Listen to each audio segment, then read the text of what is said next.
Hello student, स्वागत है आप सभी का आपके अपने चैनल ज्ञान गुरु एकेडमी में। बच्चों, आज का क्लास जो है आप लोग का शिक्षा शास्त्र का चैप्टर नंबर 5 का सेकेंड है बच्चों। और आज के क्लास में हम पढ़ने वाले बहुत ही महत्वपूर्ण टॉपिक शिक्षा का माध्यम क्या होता है कि मालवीय जी की शिक्षण विधियाँ क्या क्या थी, सारी चीज़ को आज की क्लास में डिस्कस करेंगे बच्चों। इसके पहले जितने भी क्लासेज हो चुके हैं बच्चों और उसकी वीडियो जब अभी तक आपके पास नहीं पहुंची, आपने नहीं देखा है बच्चों, और आपको क्लास 12th का बोर्ड एग्जाम देना है बच्चों शिक्षा शास्त्र का, तो आपके लिए यह वीडियो बहुत ही हेल्पफुल हो सकती है। प्लेलिस्ट में सारी वीडियोज आप लोग को मिल जाएंगी बच्चों, तो वहाँ से जाके आप शिक्षा शास्त्र का क्लास ले सकते हैं। तो चलिए आज के क्लास का पहला टॉपिक शुरू करेंगे बच्चों, बिना समय वेस्ट किए हुए। पहला टॉपिक है बेटा आप लोग का शिक्षा का माध्यम। ठीक है, इस पे थोड़ी चर्चा करेंगे हम शिक्षा के माध्यम पे। मालवीय जी सदैव राष्ट्रभाषा अर्थात मातृभाषा के माध्यम से शिक्षा प्राप्त करने के लिए पक्षधर थे। उनका मानना था कि भारतीयों को एकता के सूत्र में बांधने के लिए सामान्य हिंदी भाषा ही हो सकती है, इसलिए या फिर इसके लिए वे प्राथमिक स्तर से लेकर उच्च स्तर तक हिंदी को शिक्षा का माध्यम बनाना चाहते थे। विज्ञान तथा अन्य विषयों में हिंदी भाषा की पुस्तक उपलब्ध नहीं होने के कारण इन्होंने उच्च स्तर पर अंग्रेजी को भी शिक्षा का माध्यम स्वीकार किया। क्लियर है बच्चों, ये था शिक्षा का माध्यम। फिर अगला टॉपिक आप लोग का मालवीय जी की शिक्षण विधियाँ।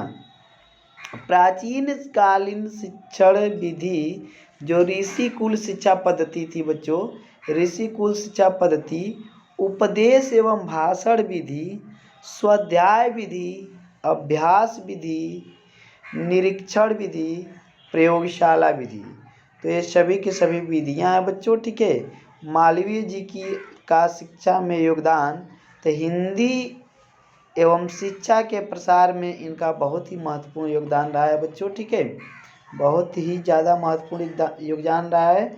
अगला टॉपिक है शिक्षा में पारंपरिक व आधुनिक प्रणालियों का समन्वय। बिल्कुल बच्चा, आपका पारंपरिक व आधुनिक प्रणाली होगी। ठीक है, जिसका इन्हें क्या करना होगा, समन्वय करना होगा। शिक्षा में पाश्चात्य भाषाओं को सम्मिलित करना। जो शिक्षा होती है बच्चों, वहाँ पर पाश्चात्य भाषाओं को सम्मिलित करने की बात की गई है। और अगला आप लोग का बनारस हिंदू विश्वविद्यालय की स्थापना। क्लियर बच्चों, चलिए मालवीय जी के अनुशासन संबंधी विचार समझ ले बच्चों कि इनका अनुशासन के विषय में क्या विचार था। मालवीय जी शिक्षा के क्षेत्र में अनुशासन को अनिवार्य मानते थे, परंतु मालवीय जी दमनात्मक अनुशासन तथा बाह्य अनुशासन के प्रबल विरोधी थी। वे अनुशासन में दृढ़ विश्वास रखते थे।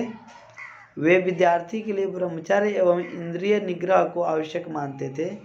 उनका कहना था कि बालक को मन, कर्म एवं वचन पर नियंत्रण रखना चाहिए। इस प्रकार वे आत्म अनुशासन के पक्षधर थे।